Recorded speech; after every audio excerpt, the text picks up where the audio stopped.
Muy buenas, te doy la bienvenida a este vídeo de preparación para la certificación AWS AI Practitioner, una certificación muy demandada y que cada vez lo va a ser mucho más.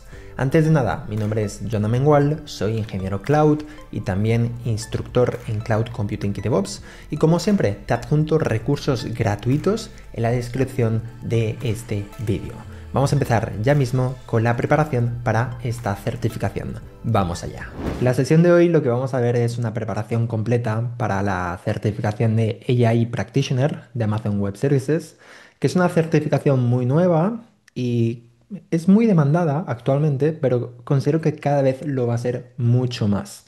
Por una razón, porque los servicios de inteligencia artificial, muchas empresas los están adquiriendo y lo están integrando dentro de sus arquitecturas. Y la nube, en este caso con AWS, es algo pues que se está dando en el día a día. Entonces, conocer bien estos servicios, las técnicas, las características adecuadas de todo este ecosistema, no solo de la IA, de la inteligencia artificial, que tanto se habla, sino de cómo se aplica todo esto en la práctica usando la nube. Actualmente, AWS está apostando mucho por lo que son certificaciones y servicios de inteligencia artificial, y estamos viendo actualmente muchos cambios en la parte de certificaciones. Se han dado cambios los últimos meses añadiendo certificaciones como AI Practitioner, también tenemos aquí Machine Learning Engineer, tenemos también certificaciones de Data como Data Engineer, que es una certificación bastante nueva. Incluso podemos ver una nueva certificación de nivel professional enfocada a la parte de IA generativa. Entonces, todo esto lo que nos dice es que se está apostando muy fuerte en el entorno cloud para la parte de inteligencia artificial. Entonces, nosotros para esta sesión nos vamos a enfocar en preparar la certificación de AI Practitioner, nivel fundacional, donde vamos a ver información esencial para el día del examen. Vamos a ver el tipo de preguntas que nos puede salir, los temas que hay, y luego vamos a hacer un pequeño examen de simulacro, un examen donde vais a ver lo que es el tono, cómo se plantean las preguntas y cómo se da todo esto, ¿vale? Así que vamos allá. Antes de nada, yo mismo hago los exámenes que luego formo, es decir, todo lo que os voy a contar también es en base a mi experiencia personal y constantemente me estoy formando y actualizando las certificaciones para realmente las formaciones que os doy que sean apropiadas y obviamente ligadas a lo que realmente se ve en el día del examen de certificación.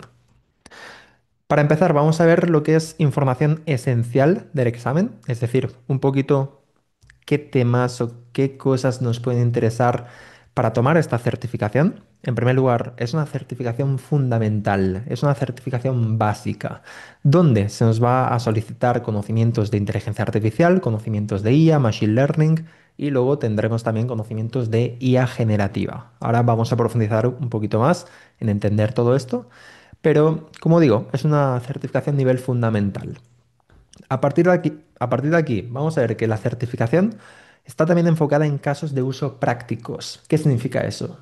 Puedes encontrar detalles como, oye, esta empresa está usando esta tecnología o quiere hacer esto, entonces requiere de un sistema de inteligencia artificial que haya, por ejemplo, una transcripción o tenga que hacer algo con visión, lenguaje, predicción, lo que sea. Entonces nosotros deberemos ser capaces de identificar qué servicios o qué categorías dentro de la nube de AWS nos permiten hacer todo esto. Y luego decimos siempre que es el punto de entrada a lo que es el mundo de la IA en AWS. Es la certificación básica para empezar en IA en Amazon. Yo siempre la recomiendo hacer actualmente porque creo que cada vez tendrá un peso más y más importante. Tanto la parte de Cloud Practitioner como AI Practitioner creo que son fundamentales para luego crecer en una buena carrera dentro de la nube de AWS. Y bueno, es ideal para perfiles técnicos, perfiles de negocio que quieran saber un poquito de IA dentro de AWS y también para la parte de toma de decisiones y obviamente para la gente que quiera hacer una carrera dentro de la nube enfocado al tema de datos, enfocado al tema de IA, de Machine Learning y todo esto. ¿Qué dominios nos van a solicitar el día del examen? Siempre que hagáis un examen de certificación, en este caso AWS, expone una guía donde se os dice, oye, tenemos diferentes dominios. Dominio uno del examen, es decir, de qué van a aparecer preguntas. de aspectos básicos de IA y Machine Learning, un 20% del examen. Y sí, yo personalmente también me encontré muchas preguntas sobre esto, es decir, te ponen a prueba en base a conocimientos básicos de inteligencia artificial y Machine Learning. No todo es en base a servicios de la nube, sino que te piden un poquito los fundamentos y los requisitos para entender bien las cosas que se hacen de inteligencia artificial. Luego, el dominio 2. Aquí tendremos aspectos básicos de la IA generativa. Lo mismo, no es solo aplicar los servicios de IA generativa, sino entender muy bien los principios básicos de cómo funciona todo esto. Podéis ver que hay casi un 50% del examen que es más allá de conocimiento de AWS, sino conocimiento de IA, Machine Learning y de la IA generativa. Dominio 3, aplicaciones de modelos fundacionales. Y aquí vais a ver muchas preguntas de un servicio que actualmente se conoce como Amazon Bedrock. Es un servicio fundamental, un servicio donde hay que profundizar mucho si queremos integrar IA generativa usando modelos fundacionales en arquitecturas con la nube. Dominio 4, pautas para una IA responsable. Esto a veces se deja de lado, pero os aseguro que a nivel práctico en las empresas actualmente es algo que se demanda mucho, entender cómo aplicar de forma ética, de forma responsable la inteligencia artificial. Por una razón, porque el día de mañana si no pueden llegar demandas, pueden llegar multas y eso las empresas lo miran con mucho detalle. Y dominio 5, la parte de seguridad, cumplimiento y gobernanza de inteligencia artificial. Estos son los 5 dominios que vais a encontrar dentro del examen. ¿Esto qué significa? Bueno, que vais a ver preguntas referidas a estos dominios. Estos dominios luego se desglosan en muchos temas, en muchos servicios, y todo esto lo tenéis en el documento oficial de Amazon Web Services. Si vais a la guía oficial del examen, ahí lo tenéis todo siempre. Entonces, quedaros tranquilos, siempre tenéis esta información expuesta y si en algún momento cambia, porque estos exámenes cambian, es decir, esto en el futuro va a cambiar, habrá una nueva versión del examen, habrá nuevos servicios o servicios que hayan cambiado, siempre recomiendo revisar estas guías, ir al PDF y entender muy bien qué se nos pide para el día del examen. Por ahora, aquí tenemos los dominios que se consideran. Y ahora sí, viene información general. Es decir, esta certificación es de un nivel fundacional. La duración del examen es de 90 minutos, pero debéis saber que si sois, bueno, no sois nativos en inglés, se os puede extender 30 minutos. Actualmente tenemos esta característica en AWS. ¿Y qué pasa si aquí hago el examen no en inglés, lo hago en español? ¿También tengo 30 minutos más? Bueno, la verdad que si tú aplicas y te dan los 30 minutos, los puedes usar realmente para el idioma que sea. Esto actualmente es así, entonces si haces el examen en español, tienes la posibilidad también de tener estos 30 minutos más. El formato del examen son 65 preguntas, el costo son $100, a no ser que tengas un voucher o ya hayas hecho algún examen previamente de AWS, entonces tendrás ahí un descuento que se puede aplicar. Y los idiomas. Esta certificación hasta hace muy poco estaba en inglés y en poquitos idiomas, pero ahora sí está disponible en muchos más. Y el español es uno de ellos. Entonces tenemos la posibilidad de hacer el examen en español. Y aquí viene a veces la típica pregunta, siempre lo digo. Mucha gente dice, oye, pero ¿vale más hacerlo en español y no en inglés? Puede ser confuso a lo mejor algunas palabras que sabemos en inglés y no en español. Yo siempre recomiendo hacerlo en español por una razón, porque el día del examen vas a ver el examen en español y luego hay un botón en cada pregunta donde puedes ver la traducción original en inglés. Es decir, si en una pregunta tienes una duda de que es una palabra mal traducida o algo que no te encaja bien, si lo haces en español podrás ver las dos versiones. Pero si escoges la opción de hacerlo en inglés, solo verás la opción en inglés. Por esa razón yo recomiendo hacerlo en español, porque tendrás las dos versiones en todo momento. En cuanto al funcionamiento del examen, aquí vienen cosas relevantes. Como bien sabemos, requerimos el documento de identidad el día del examen. Se nos va a solicitar hacer un registro a través, pues, por ejemplo, de la plataforma PersonView, si lo hacemos de forma online, y allí se nos va a pedir que hagamos una foto del documento de identidad en ambas caras, que la enviemos. No podremos obviamente ni hablar, ni usar notas, ni diapositivas. Si no habéis hecho ningún examen previamente en lo que es AWS, un examen de este estilo, que sepáis que se mira con mucho detalle las cosas que hacéis durante el examen, los movimientos, porque hay una persona que os está controlando. Entonces, id con mucho cuidado porque realmente se os ve y en caso de que haya alguna duda, se os bloquea directamente el examen. Las preguntas que no contestéis se van a considerar incorrectas. Entonces, si tienes una duda en una pregunta, no la dejes en blanco. Contesta, responda todo y quizás a lo mejor tienes suerte y esa pregunta mm, la puedes salvar, pero nunca la dejes en blanco. Antes de finalizar el examen, lo que podemos hacer es revisar opcionalmente todas las preguntas y respuestas. Es decir, tenemos una lista de pregunta uno, pregunta 2, 3, 4, todas, y podremos ir a revisar exactamente aquellas preguntas que nos interesen. Es decir, yo siempre recomiendo ir paso a paso con todas las preguntas que hagáis, pero una vez lleguéis al final, si tenéis alguna duda, revisadlo ahí porque seguramente os sobre tiempo, en la mayoría de los casos, no tiene por qué ser siempre. La nota, ¿cuándo viene? La nota suele venir el día después o como mucho 2 días después. Pero bueno, básicamente el día laboral después. Ahí tendrás la nota final del examen. Pero no vas a saber qué respuestas eran correctas o qué respuestas eran incorrectas. Simplemente sabrás la nota final del examen. Luego puedes introducirte dentro del panel de AWS y también vas a ver el número de preguntas correctas de acierto dentro de los dominios que hemos comentado previamente. Dominio uno, pues has acertado un porcentaje como este. Dominio 2, pero no sabrás las preguntas realmente que son correctas o incorrectas. En caso de suspender, podemos volver a hacer el examen dentro de 14 días después. Ya os digo, no es algo que hoy suspendo, mañana lo vuelvo a hacer, sino que hay que esperar 14 días, 2 semanas. Y aquí vamos a ver algo relevante, que son las preguntas del examen, el formato de preguntas. Y actualmente ha habido cambios, al menos para este examen de certificación. Para los otros aún no se han adaptado todos estos cambios, pero para este examen sí que hay cambios en cuanto al formato. Vamos a ver. Tenemos preguntas de opción múltiple, como bien sabéis. Tenemos aquí una pregunta con diferentes opciones y debemos seleccionar solo una opción correcta. Las otras son incorrectas. Luego tenemos respuesta múltiple, que es el formato que veis, donde hay una pregunta y hay múltiples opciones y varias de estas son correctas.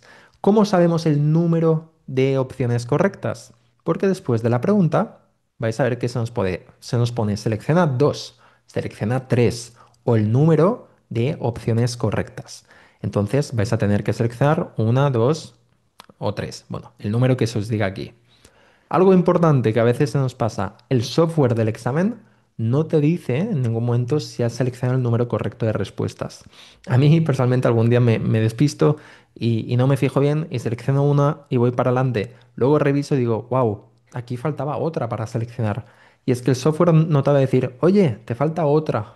¿Por qué? Porque el enunciado te dice esto. No. Sed muy conscientes y revisad bien el número de opciones que debéis seleccionar. Hasta aquí, este formato es el que todos conocíamos si hemos hecho exámenes previos de AWS. Pero ahora, con el examen de inteligencia artificial, AI Practitioner, se han adaptado nuevos formatos de preguntas. Quizás en el futuro estos formatos se vuelven estándar para también otros exámenes, incluso se pueden añadir nuevos formatos.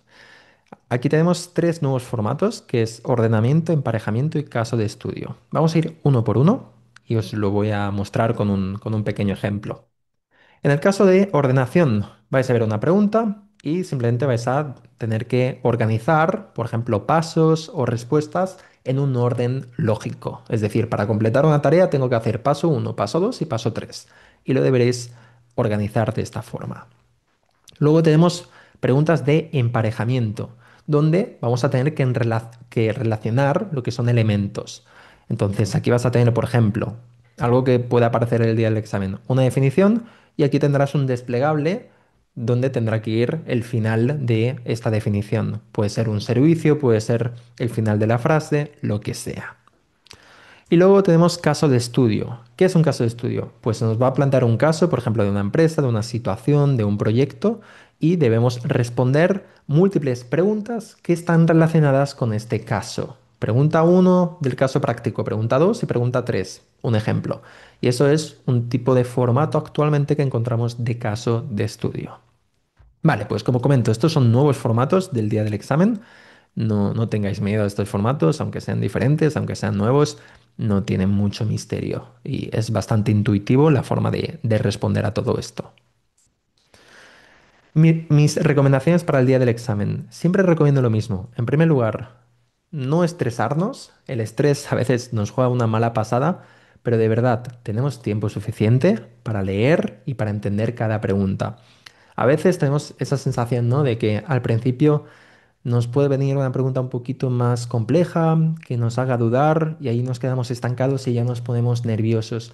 Pero de verdad, hay tiempo, obviamente sin perderlo en mirando y pensando, pero dedicad el tiempo suficiente para leer y entenderlo todo y vais a ver que llegáis bien a acabar el examen. Aseguraros de entender bien las alternativas antes de tomar una decisión. Muchas veces podremos reducir el número de opciones simplemente entendiendo bien las alternativas. Y lo que suelo hacer yo cuando hay una pregunta, lo más normal es que vayáis a ver palabras clave, unas palabras que os determinen cuál es la respuesta o las respuestas correctas. Entonces, siempre intentad buscar palabras clave, tanto en la pregunta como en las respuestas. Os va a permitir eso descartar mucho y acertar en muchos casos. Aquí, como comentaba antes, reducir opciones por una razón. A veces tendréis una pregunta y vais a decir, esta opción es imposible. Esta siguiente opción tampoco cuadra. Entonces, intentad siempre ir descartando las respuestas claramente erróneas y luego os quedará, pues a lo mejor dos posibles respuestas y os será mucho más fácil determinar cuál es la adecuada. En caso de no estar seguro con una respuesta que marcáis, hay una banderita siempre en la pregunta que os permite revisarla más tarde. Yo siempre intento responderlo todo, no dejo nada en blanco. Y si de algo no estoy seguro, la marco y luego al final del examen tendréis una lista completa de todas las preguntas y vais a ver dónde habéis marcado una bandera. Entonces ahí podréis ir y perder más tiempo con esa pregunta. Y en caso de terminar antes de tiempo, ¿qué hago? Bueno, utiliza los minutos restantes si lo deseas para revisar preguntas, las preguntas marcadas y sobre todo aseguraros de no dejar nada en blanco porque será si no considerado como incorrecto. Estas son las recomendaciones que yo tengo para el día del examen y obviamente si vais preparados y si habéis hecho el trabajo previo, de verdad que no tendréis ningún tipo de problema. Y dicho esto, vamos a hacer lo que es un examen de simulación. Al final creo que es muy importante entender cuál es el tono del examen, es decir, cómo se plantean las preguntas, cómo se forman las consideraciones para determinar si una respuesta es correcta o incorrecta. Y creo que la mejor forma es haciendo un pequeñito simulacro para que lo entendáis todos. Hay preguntas que a veces son largas, tomaros el tiempo paso a paso, id definiendo las palabras que consideréis clave y luego os va a resultar mucho más sencillo digerir todo el enunciado para seleccionar las respuestas adecuadas. Una empresa de consultoría legal global está buscando optimizar su proceso de revisión de contratos mediante el uso de modelos de inteligencia artificial. Desean utilizar modelos preentrenados, aquí ya nos dice algo importante, para analizar automáticamente documentos legales y verificar si cumplen con las leyes y regulaciones locales en diferentes jurisdicciones. La empresa necesita un servicio que le permita acceder a estos modelos rápidamente para integrarlos en su flujo de trabajo de auditoría. ¿Qué servicio de AWS debería utilizar la empresa para acceder a estos modelos preentrenados de manera eficiente? Entonces, aquí se nos pide un servicio que nos dé acceso a modelos preentrenados. No buscamos entrenar, buscamos algo que sea más rápido para cumplir con la parte de análisis de documentos legales y toda la parte de verificación de leyes. Cuatro opciones. Tenemos aquí Jumpstart, TextTrack y tenemos Kendra y QBusiness. Obviamente hay que saber para qué sirve cada uno de estos servicios y si hemos reconocido un poquito dónde se encuentran la parte de modelos preentrenados, podemos ver que están en SageMaker Jumpstart, que es básicamente una solución que nos va a proporcionar acceso a modelos preentrenados. Si vamos a confirmar, como podemos ver aquí, en Jumpstart, pues tenemos esta capacidad con modelos preentrenados y luego podremos analizar lo que son documentos legales para verificar pues todo aquello que se nos requería. En cuanto a las opciones incorrectas, ¿cuáles son? Pues aquí tenemos Amazon Text Track, que es la que podemos ver por aquí, que bueno, nos permite extraer texto de documentos, pero aquí no tenemos capacidad de modelos preentrenados. Todo esto aquí no lo tenemos. Amazon Kendra, hay que recordar que es un servicio de búsqueda inteligente, pero no está diseñado para modelos preentrenados.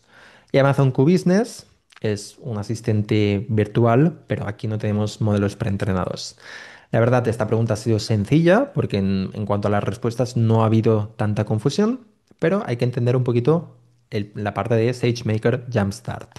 Luego se va a complicar un poquito más. Vamos a la siguiente. Una compañía de seguros necesita procesar miles de formularios de reclamos enviados en formato digital. Estos formularios contienen tanto texto impreso como firmas manuscritas que deben ser extraídas para fines de análisis y verificación. De aquí yo me quedo con que deben ser extraídas. Esto nos tiene que decir algo, entonces ya podemos identificar una parte clave del enunciado.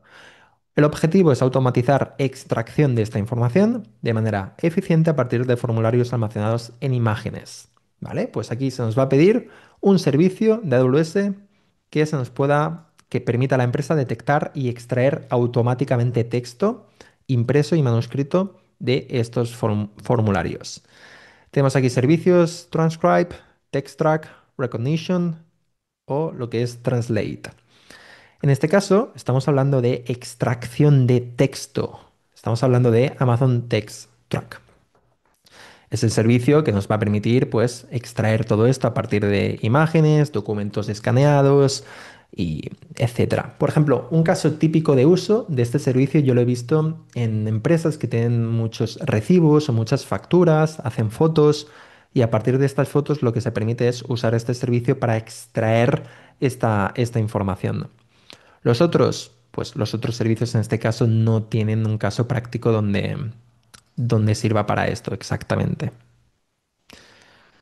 Vale, pues vamos al siguiente. Pregunta 3. Una empresa de medios digitales almacena una gran cantidad de entrevistas en vídeo, cada una de las cuales incluye conversaciones en diferentes idiomas. ¿De acuerdo? El equipo desea automatizar el proceso de transcripción y traducción de estos vídeos para crear subtítulos multilingües que sean precisos y contextuales. ¿Vale? La situación es que tenemos vídeos con diferentes idiomas y queremos transcribir y traducir las dos cosas. ¿Qué solución de AWS debería utilizar la empresa para manejar transcripción y traducción de múltiples idiomas? Tenemos aquí cuatro opciones. La primera plantea Amazon Transcribe para transcribir audio y Amazon Translate para traducir el texto. Amazon Poly para generar audio en diferentes idiomas, Amazon Lex o Amazon Recognition. ¿Cómo lo veis esta? En este caso creo que es bastante sencillo porque se nos pide transcribir y traducir. Entonces vamos a ir a la opción A, donde tenemos transcribe y translate. Por un lado transcribimos, es decir, tenemos la capacidad de dar un vídeo y de ese vídeo extraer todo lo que es la parte de texto, es decir, pasar ese audio a texto. Y luego tenemos la capacidad de traducir ese texto. Por ejemplo, tenemos un vídeo en español, lo transcribimos y luego lo traducimos con Amazon Translate al idioma que nosotros queramos. Vale, pues vamos a pasar a la pregunta número 4. Una empresa de comercio electrónico desea implementar IA generativa para crear lo que son descripciones automáticas de productos en su sitio web. ¿Cuál es una de las limitaciones más comunes de los modelos de IA generativa que se debe tener en cuenta al implementar esta tecnología? Y esto es algo realmente importante actualmente en el mercado. Cuando nosotros queremos aplicar modelos fundacionales, modelos de IA generativa, hay que entender cuáles son un poquito las limitaciones que hay. Hay varias, ¿no? No solo hay una, pero en este caso vamos a ver cuál es la respuesta adecuada. Posibilidad de generar contenido sesgado o inapropiado, dificultad para generar contenido a gran escala, incapacidad para generar texto en múltiples idiomas, falta de comprensión. Vale, pues obviamente en este caso estamos hablando de posibilidad de generar contenido sesgado. Eso es una de las principales limitaciones. Entonces aquí tenemos un riesgo de generar este contenido sesgado, ya que los modelos que nosotros vamos a usar aprenden de datos. Si esos datos, si esa data está sesgada, es decir, si esos datos carecen de una realidad o están o tienen una visión que no es general o acertada, entonces eso se produce también en las respuestas que va a dar ese modelo.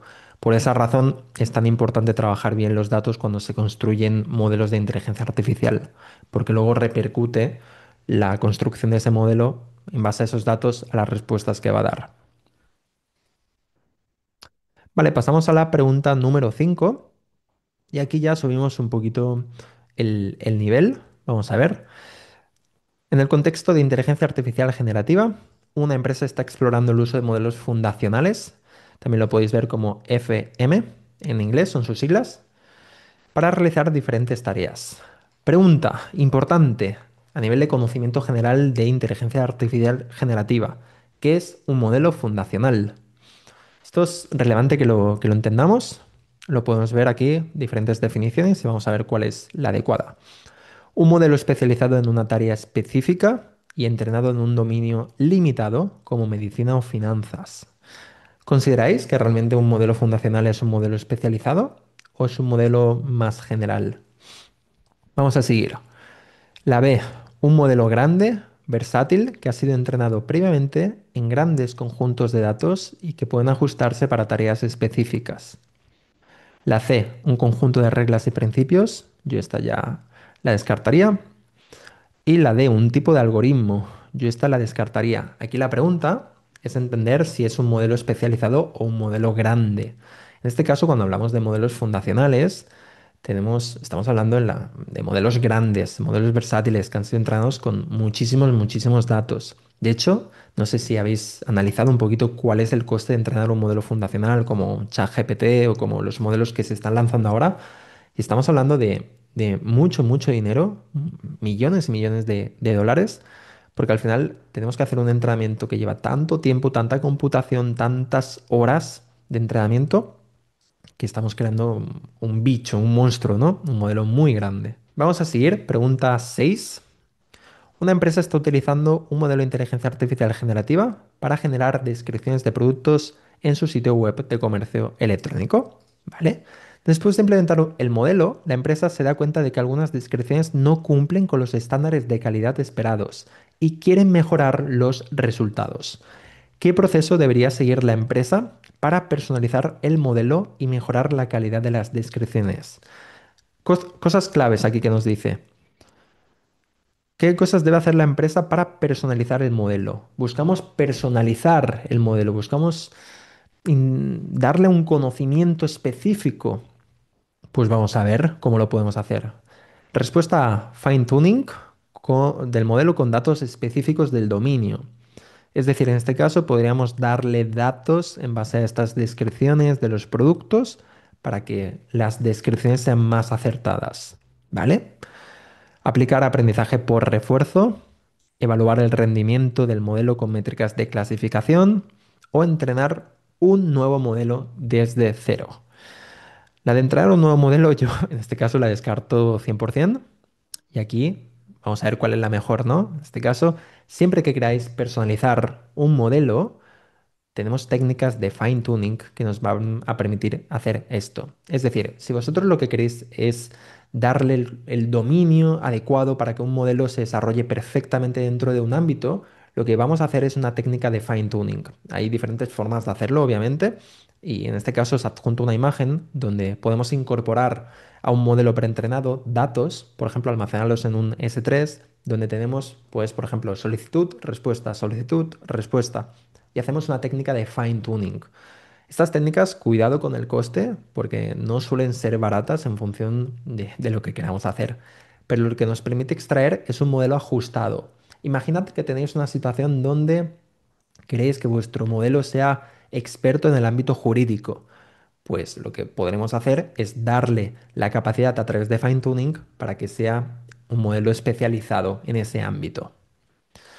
Todo lo demás, ¿por qué no es adecuado? La parte de aprendizaje por refuerzo. Bueno, en este caso el aprendizaje por refuerzo se aplica en lo que son problemas secuenciales y no es para la parte de personalizar la generación de texto. La parte de evaluación de rendimiento con métricas, bueno, en este caso no tiene nada que ver con la parte de esta capacidad de entender bien el dominio. Y entrenar un modelo desde cero es muy costoso y no es necesario. Tenemos la capacidad de hacerlo con fine tuning. Entonces, por ahí no hace falta. Vamos al siguiente. Y ahora ya empieza una pregunta que os aseguro que siempre puede salir, que es entender bien las métricas, las diferentes métricas que tenemos en el caso de inteligencia artificial y cómo aplicarlo. Vamos allá. Una empresa está evaluando la calidad del texto generado por un modelo fundacional de IA, utilizado para crear resúmenes de documentos. ¿Vale? Pues aquí lo que queremos es evaluar la calidad del texto generado. Necesitamos una métrica adecuada para medir la precisión y calidad de los resúmenes. ¿Qué métrica es la más adecuada para hacer esto? Vale, pues aquí tenemos diferentes, aprendizaje por refuerzo, F1 Score, tenemos Roach o Fine Tuning. Yo descartaría ya lo que es aprendizaje por refuerzo y Fine Tuning lo descarto porque queremos métricas. Y aquí hay que elegir entre F1 o la C, Roach. En este caso, vamos a ir directamente a analizar que lo que queremos es evaluar la calidad de texto generado. Si hablamos de evaluar calidad de texto, por ejemplo, tareas como resúmenes, resúmenes automáticos y todo esto, estamos midiendo la coincidencia entre n-gramas. ¿Y de qué hablamos? Pues estamos hablando de esta métrica, Roach. Aquí estamos midiendo coincidencia entre n-gramas del texto generado y lo que es una referencia humana. En primer lugar, ¿qué son n-gramas? Vale, n-gramas es básicamente si tenemos una sentencia, si tenemos una oración, una frase, podemos dividirla, ¿no? Podemos crear un n-grama en diferentes partes, en diferentes tokens. Y esto lo que nos permite a nosotros es tener una métrica que nos permita evaluar la calidad del texto generado, comparando el texto que nos genera la IA con un texto humano. F1 Score, ¿por qué no? Pues en este caso se suele utilizar para evaluar problemas de clasificación binaria, pero no para la calidad de texto. Y fine tuning y aprendizaje por refuerzo, pues en estos casos no son métricas a considerar para este problema. Una empresa está implementando un sistema de inferencia utilizado en Amazon SageMaker para ejecutar varios modelos de Machine Learning. El equipo de ciencia de datos debe elegir la opción adecuada de inferencia para un caso de uso que requiera respuestas rápidas en tiempo real. Para la parte de inferencia vais a encontrar varias preguntas el día del examen. Yo al menos en mi experiencia durante el examen me encontré varias preguntas donde me preguntaba aplicar el mejor caso de inferencia para una situación concreta. Algo como esto, ¿no? En este caso nos pide para un caso de uso de respuestas rápidas en tiempo real, como en una aplicación de recomendaciones en línea. ¿Cuál es la opción de inferencia más adecuada? Tenemos diferentes por lotes en tiempo real, asíncrona o streaming. En este caso es muy sencilla porque estamos hablando de en tiempo real. Entonces vamos a ir a inferencia en tiempo real. Pasamos a la siguiente, que también es para evaluar toda la parte de inferencia. Una empresa tiene un gran volumen de datos que necesita ser procesado con un modelo de Machine Learning. Sin embargo, los resultados no son necesarios de manera inmediata, es decir, ya no lo requerimos en tiempo real, y el procesamiento puede tardar varias horas. El equipo quiere asegurarse de que la solución sea eficiente para manejar grandes lotes de datos en un entorno offline. ¿Qué opción de inferencia deberíamos utilizar? En este caso estamos hablando, como digo, de un caso de lotes, procesamiento de lotes. No lo requerimos en tiempo real. Es sencillo porque tenemos inferencia por lotes. Si en el caso de que no ponga lotes, siempre que veáis manejar grandes volúmenes de información que no necesitemos una respuesta de forma inmediata, pues en este caso por lotes puede ser un indicador claro. Por una razón, porque aquí la latencia no es un punto crítico. En caso de que la latencia fuera algo crítico, en caso de que yo quiera una respuesta ya, de forma inmediata, pues este tipo de inferencia no sería el adecuado. Pero como estamos hablando de inferencia por lotes, estamos trabajando con grandes volúmenes de datos de manera offline, pues encaja perfectamente. Vamos a la pregunta 10. Y aquí vamos a ver que una empresa está utilizando un Large Language Model para su asistente virtual y necesita mejorar la precisión de las respuestas proporcionadas por el modelo. El equipo busca una solución que permita acceder a una base de conocimiento externa sin necesidad de realizar un reentrenamiento intensivo del modelo. Esto os digo que más allá del examen, esto es muy importante para el trabajo. Nosotros lo vemos en muchos proyectos, en muchas empresas, tener la capacidad de bases de conocimiento. Tener una base de conocimiento ahora mismo es impresionante, la capacidad que nos puede dar para muchas cosas. ¿Cuál de las siguientes técnicas sería la más eficiente para cumplir con este objetivo? Vale, pues queremos una base de conocimiento y aquí es importante destacar sin necesidad de reentrenamiento del modelo. No queremos hacer un reentrenamiento intensivo del modelo. Entonces, ¿cuál de estas puede ser? Siempre que veáis bases de conocimiento, siempre que veáis todo esto de no reentrenar el modelo, debéis pensar en la técnica de RAC, esta que vemos aquí. RAC se traduce como generación aumentada por recuperación. En inglés sus siglas son RAC. Y lo que nos permite, básicamente, es algo como, tenemos una base de conocimiento, imaginad que tenemos aquí un bucket S3 con documentos de la empresa. Vale, documentos como qué, información de la documentación, de cómo hacemos las cosas, toda la parte de técnicas, de requisitos, lo que sea, lo que nosotros tengamos en la empresa, pues lo guardamos, por ejemplo, en un bucket S3. Eso lo convertimos en una base de conocimiento. Lo que nos permite esto es que el modelo que vayamos a usar, se apoye en esa base de conocimiento. Y obviamente un modelo como por ejemplo puede ser el modelo de Meta, no tiene conocimiento sobre los datos de mi empresa, los datos internos. Pero si yo creo una base de conocimiento, yo le estoy aportando esa información y el modelo, antes de darme una respuesta, va a consultar esa base de conocimiento y me va a dar me va a dar una respuesta con un contexto mejorado. Entonces, vais a ver que es muy sencillo crear estas bases de conocimiento y la verdad que creo que actualmente es algo muy, muy demandado para las empresas, porque es donde se pone la capacidad de un modelo de inteligencia artificial sobre una cantidad de datos internos, que es donde realmente vemos un buen beneficio en dar contexto. El contexto es relevante y aquí vemos que se puede aportar dicho contexto. Las otras opciones. Fine tuning.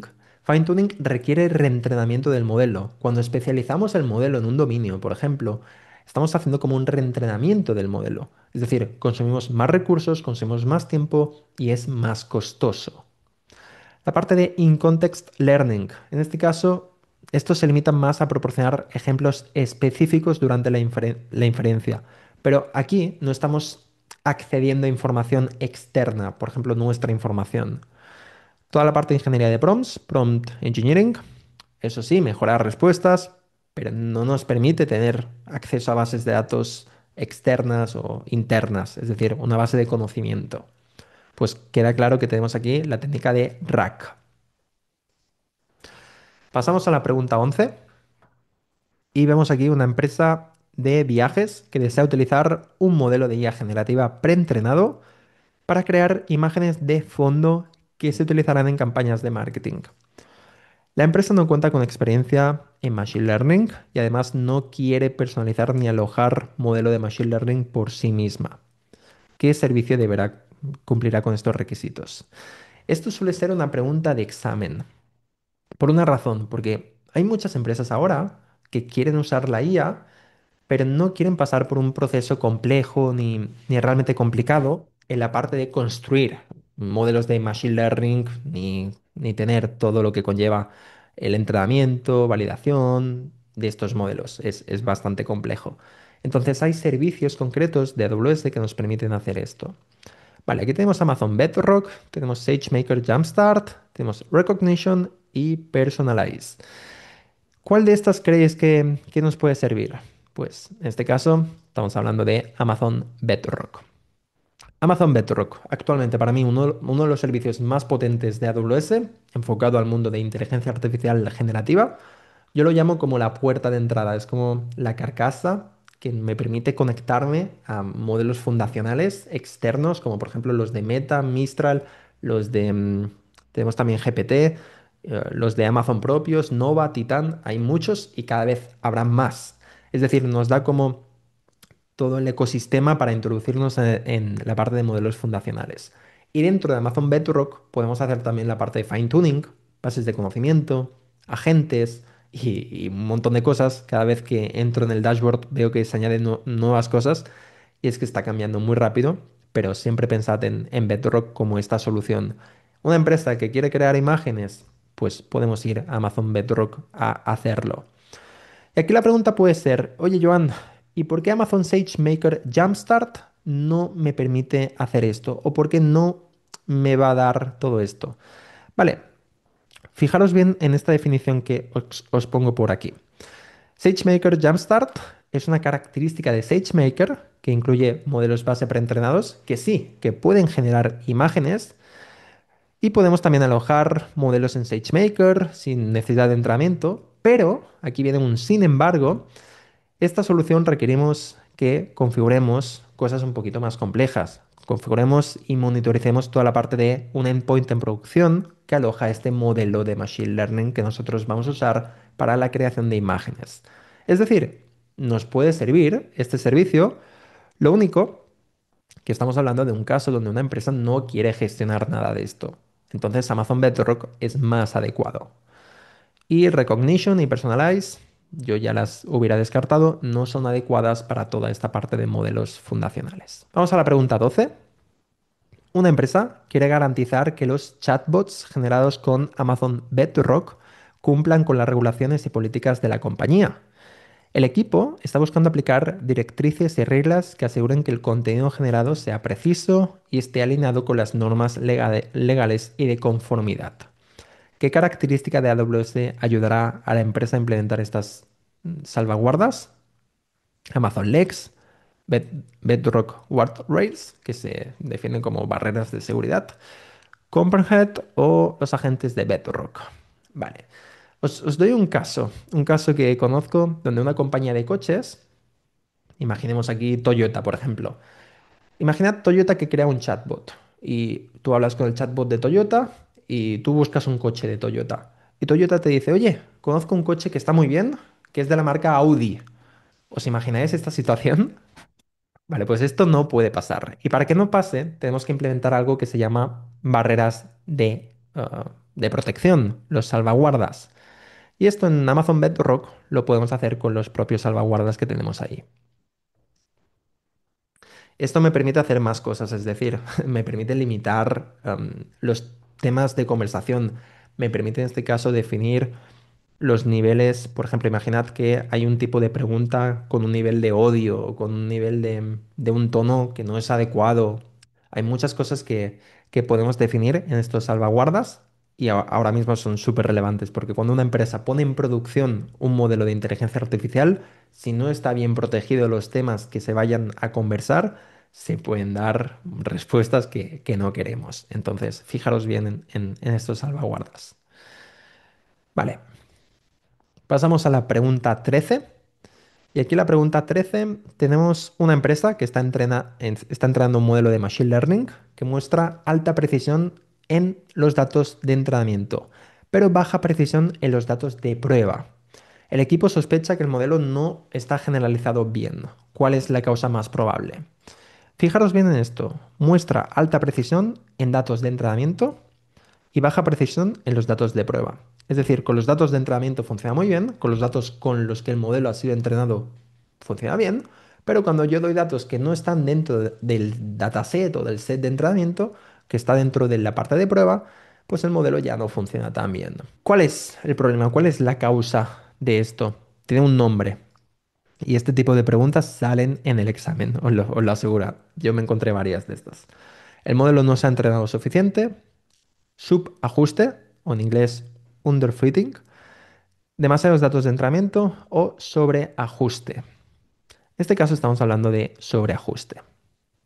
Por una razón, siempre que veáis que el modelo está perfectamente adecuado a los datos con los que ha sido entrenado, pero tenemos una dificultad en generalizar en nuevos datos, por ejemplo, en datos de prueba, estamos hablando pues de un sobreajuste. Se adapta demasiado a los datos de entrenamiento. Pasamos a la pregunta 14. Un equipo de desarrollo está trabajando con un modelo de IA en AWS que requiere un ajuste fino, fine-tuning en inglés, para tareas específicas de clasificación de imágenes. Vale, de acuerdo. Tenemos aquí fine-tuning. Están evaluando la posibilidad de utilizar datasets curados para mejorar la precisión del modelo. ¿Qué técnica podría ser más adecuada para este ajuste fino en tareas de clasificación de imágenes? Hacer un fine-tuning con imágenes etiquetadas, ingeniería de prompts, ajuste con pares de texto-respuesta o entrenamiento desde cero. En este caso, creo que es bastante obvio porque lo que buscamos nosotros es un fine-tuning con la parte de clasificación de imágenes. Entonces, lo que podemos hacer es tener imágenes etiquetadas y a partir de estas imágenes etiquetadas estamos dando esa especialidad o ese dominio de conocimiento al modelo. Entonces, podríamos hacer un fine-tuning con imágenes especializadas, donde se van a requerir ejemplos visuales para mejorar muy bien la precisión de este modelo. Y ya yendo a la última respuesta, bueno, última pregunta. Un experto financiero está construyendo un modelo para predecir el valor futuro de un portafolio basado en el rendimiento histórico, la asignación de activos y las tendencias del mercado. El modelo de predicción ayudará a tomar decisiones de inversión y optimizar la estrategia de asignación de portafolio. ¿Qué técnica de aprendizaje automático debería considerarse para cumplir este objetivo? Como he comentado previamente, dentro de los dominios del examen no solo está la parte de servicios de AWS, sino conocimientos de inteligencia artificial, machine learning, deep learning o IA generativa. Y aquí veis un caso concreto de esto, ¿no? Vale, pues lo que queremos nosotros, donde yo me iría a entender, es predecir el valor futuro. Vale, pues esto para mí es lo clave de esta pregunta. ¿Qué técnica de aprendizaje automático se va a considerar? Estamos hablando de regresión lineal. Como podéis ver, es adecuada para la parte de predecir valores continuos, por ejemplo, el valor futuro de un portafolio, y eso se hace pues utilizando pues valores históricos de un historial que me permitan pues identificar lo que es un patrón, pues se utiliza regresión lineal. Hay otras técnicas, como por ejemplo en este caso opciones incorrectas, reducción de dimensionalidad. Esto es útil para la parte de simplificación de datos. Nosotros, por ejemplo, en la parte de data science, yo he estudiado data science y se hacía reducción de dimensionalidad, pero toda la parte de reducir y simplificar los datos, pero no se hace en la parte de predecir valores futuros, todo esto. Detección de anomalías, en este caso esto no encaja, y densidad de probabilidad. Esto lo que nos permite hacer es estimación de probabilidades, pero no predecir un valor futuro. Y con esto llegamos al final de la preparación para AWS AI Practitioner. Espero que hayas visto todo lo necesario para poder hacer el examen y pasarlo con éxito, tanto la parte de información esencial como la parte de preguntas de prueba, donde has visto el tono, donde has visto los posibles servicios que pueden aparecer y mucho más. Como he comentado, tienes en la descripción recursos completamente gratuitos para que sigas profundizando en este sector. Nos vemos en otro vídeo.